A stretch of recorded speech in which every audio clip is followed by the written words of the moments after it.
Hi there, I'm Scott Hall, Morosa Performance. Now today we're going to actually answer a lot of the comments that we had on our oil temperature versus flow video. Now we could go and type some responses and such, but I kind of wanted to go individually, question by question, and maybe a little bit better explanation to why we did certain things, and to answer the great comments that you did leave behind. We always encourage it, and now we're going to make a video and answer them for you. All right, so the first question is basically asking about how much power it takes to run the pump.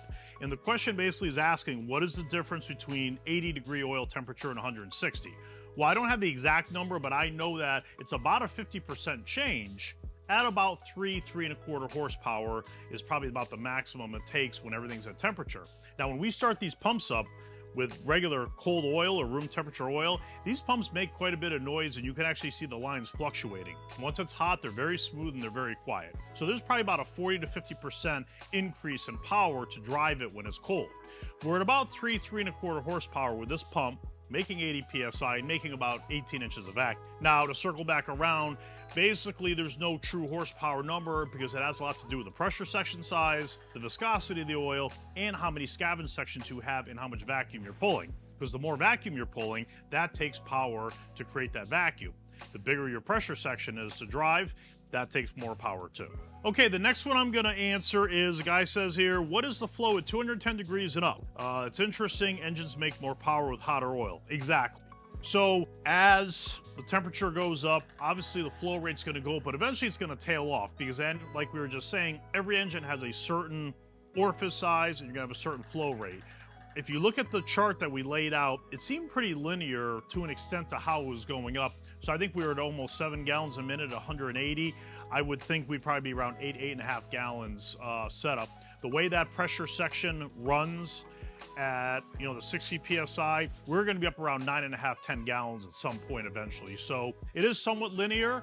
I guess if we're going to do another one of these videos, we're probably going to keep the orifice size the same and just show the increase in temperature and watch the pressure drop and give you the flow readings from there. So basically, you guys have given us another video to do, which we will do, and I think it'll kind of answer some of this stuff that's here.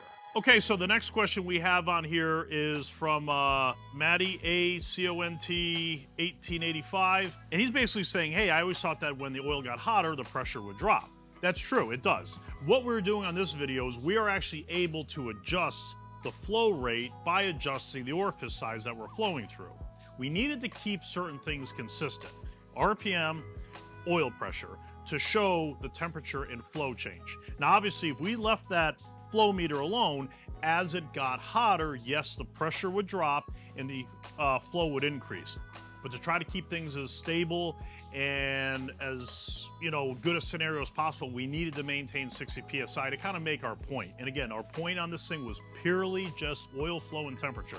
Now, if we were to do the test you're talking about, which we've done on here, you run the thing through, and as the oil does get hotter, the oil pressure does drop. All right, we're gonna answer 0106. He's got basically a comment, and then he's got a follow-up. He says, more impressive would have been to show the relationship to temperature flow and resistance to flow. Should have let the pressure decrease as temperature increases and the resistance to the flow decreases. Yes, absolutely. We need to show a video of what the actual motor is doing, and we will be able to do that. This test stand does a really good job of showing that, and with the race pack, we're able to show our flows and everything like that.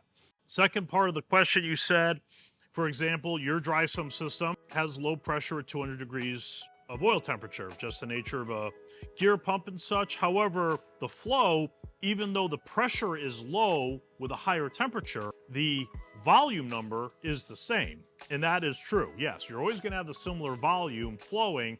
Pressure is just going to be based on the bypass and the speed of the pump, but your flow is going to be very similar. So you said you designed the system to stay below that relief valve at 70 psi as much as possible. It's a fine balance. You're correct. We always tell people bypass really doesn't need to open until the car is under what I call a load, whether it's on the two-step or your foot braking. That thing doesn't need to make any really substantial oil pressure until you put a load on it. I always tell people, you're driving back from a run, you may only have 20 pounds of oil pressure, but you have enough oil feeding the components and pulling the heat away. Pressure doesn't really matter until the motor has a load on it, and we need to bleed off some of that so we know we have plenty of volume and pressure to keep the motor happy. Very good points. Gonna necessitate another video, which we're gonna do soon, and it'll be way more realistic on what's going on with your engine. This test here was simply just to show oil flow against temperature.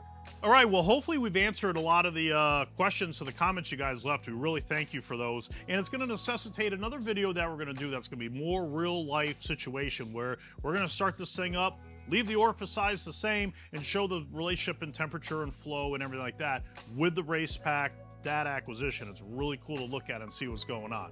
Any questions, comment below or go to moroso.com.